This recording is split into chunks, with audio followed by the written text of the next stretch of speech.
Bonjour, je m'appelle Gramairie et bienvenue dans le plan des prépositions. Dans ce plan, un survol rapide des prépositions sera fait. Avant de commencer, il est important de connaître ce qu'est une préposition. Une préposition est un mot qui ajoute un détail dans l'événement cité dans une phrase.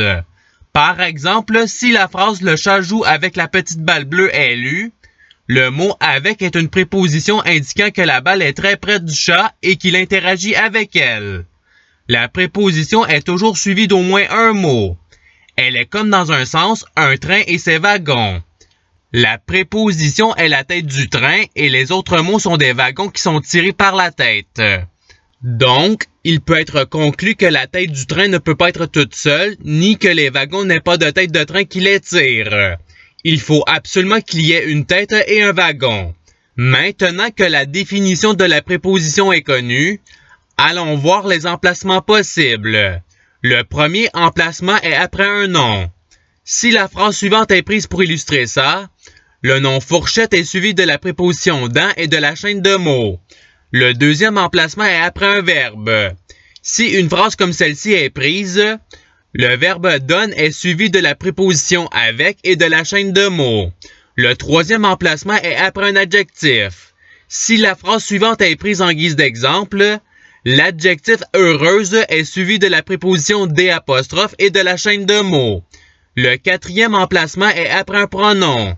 Si la phrase suivante est prise pour illustrer l'emplacement, le pronom chacune est suivi de la préposition des, qui est la préposition de et le déterminant les fusionnés ensemble. Finalement, la chaîne de mots suit la préposition. Le cinquième emplacement est après une préposition.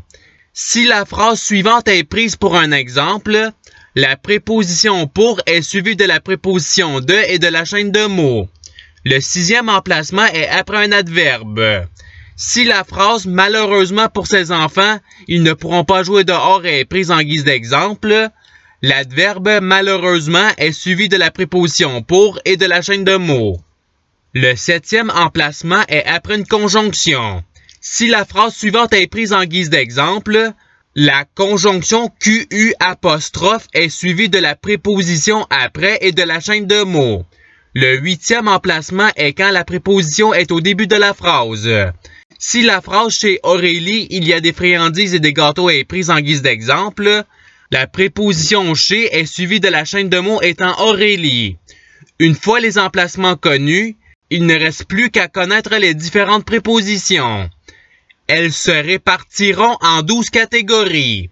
Les prépositions d'appartenance divisées en 2 sous-catégories, les prépositions de but, les prépositions de cause, les prépositions d'emplacement divisées en 2 sous-catégories, les prépositions d'exception, les prépositions de lieu, les prépositions de manière, les prépositions de matière, les prépositions de privation, les prépositions d'opposition, les prépositions de référence et les prépositions de temps qui est divisé en 2 sous-catégories.